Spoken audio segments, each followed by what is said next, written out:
All right, let's jump right in. A brand new digital shield has just been raised in Romania. And, if your business is involved in the country's critical infrastructure, well, you're basically on the front line now.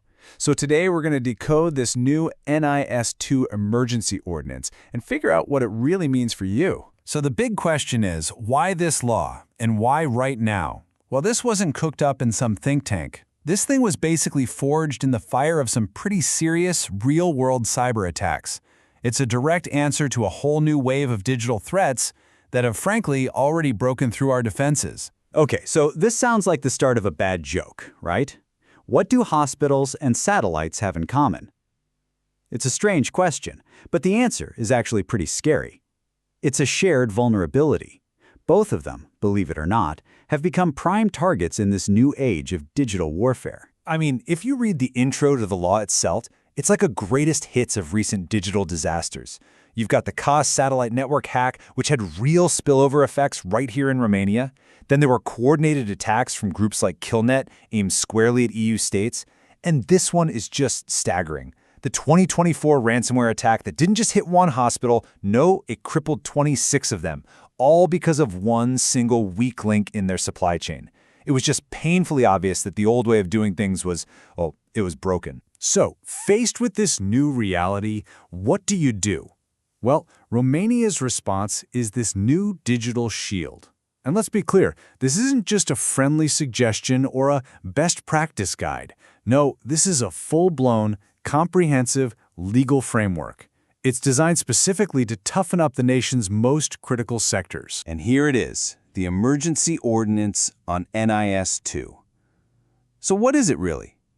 To put it simply, it's the big EU cybersecurity directive, the NIS2 directive, now officially baked into Romanian law. You can think of it as the new mandatory rulebook for surviving in the digital world. Okay, so what's the big idea here? What's the goal? At its core, the law is all about raising the bar for the entire country's cyber defenses. It's kind of like saying, okay, everyone, the minimum standard for security just went way up. It does this by forcing the most critical organizations to get serious about managing their risks and, crucially, to report when things go wrong. It's about making sure absolutely everyone is pulling their weight. And this, of course, leads to the million-dollar question for probably everyone listening: does this apply to me, to my business? The answer, well, it isn't a simple yes or no. The law is smart about it. It splits organizations into two different buckets, all based on how critical they are to keeping society running. So you've got these two tiers, essential and important. Essential entities are, well, they're exactly what they sound like. Think about the really big stuff, the energy grid, core banking systems, things we absolutely cannot live without. They're going to face the absolute strictest requirements. Then you have the important entities.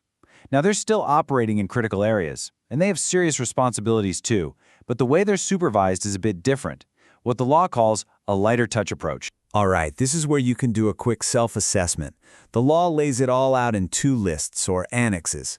On one side, in Annex 1, you see the essential sectors. We're talking energy, transport, banking, the heavy hitters.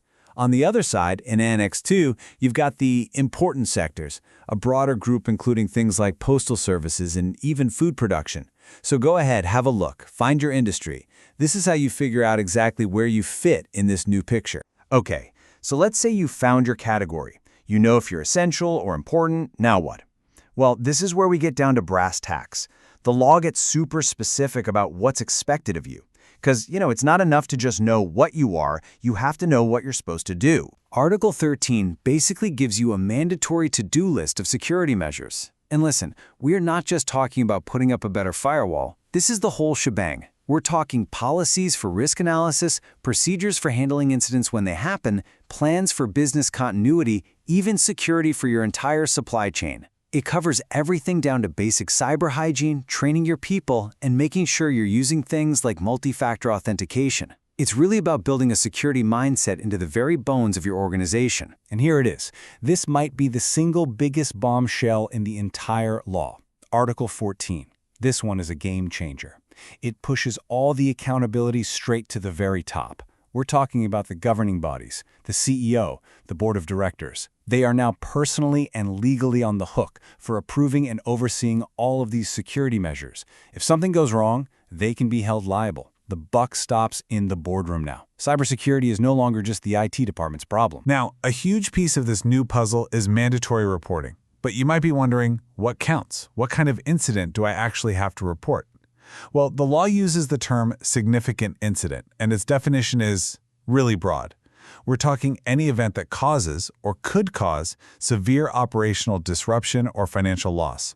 Or, and this is key, one that could affect other people by causing them significant damage. The threshold is lower than you might think. And the moment one of those incidents happens, a stopwatch starts. And let me tell you, the timeline is tight.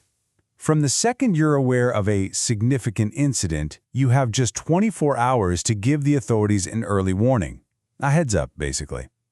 Then, within 72 hours, you have to provide a more detailed notification. And the full final report? That's due within 30 days. There is absolutely no time to figure things out on the fly. Your response plan needs to be locked and loaded. All right, so what happens if you don't do all this stuff, if you don't comply? This is where the law really shows its teeth. The penalties for messing this up are, let's just say, they're severe. They're designed to make absolutely sure everyone takes these new rules seriously. The main enforcer here is the National Cybersecurity Directorate, the NIS2. Think of them as the new sheriffs in town for cyberspace. They're the ones who will be supervising everyone, running audits, telling you what you have to do, and yes, they're the ones who will be handing out the fines. So, let's get down to the numbers, because they're pretty eye-watering. For those important entities, failing to comply can cost you a lot. We're talking fines of up to 7 million euros, or 1.4% of your company's total global turnover from the year before. And here's the kicker. They'll hit you with whichever of those two numbers is bigger. And you thought that was bad? If your organization is on the essential list, the stakes get even higher. The max fine here jumps to a whopping 10 million euros, or 2% of your global annual turnover. And again, you're paying whichever one is higher. The message here from the regulators could not be clearer. Ignoring this is going to be way more expensive than just complying with it. Just look at this chart. It really puts it all into perspective. You can see the two tiers right there. That 2% figure for essential entities, that puts these fines right up there with the massive GDPR penalties we've all heard about. It's a huge signal of just how seriously the people in charge are taking this. So what's the bottom line here? It's pretty clear. Romania's new NIS2 law has completely redrawn the map. It takes cybersecurity out of the server room and puts it squarely in the boardroom. It's no longer just an IT issue, it's a massive legal and financial imperative for the entire business. So the real question isn't if this is going to affect you, it's how are you going to respond? Is your organization truly ready for this?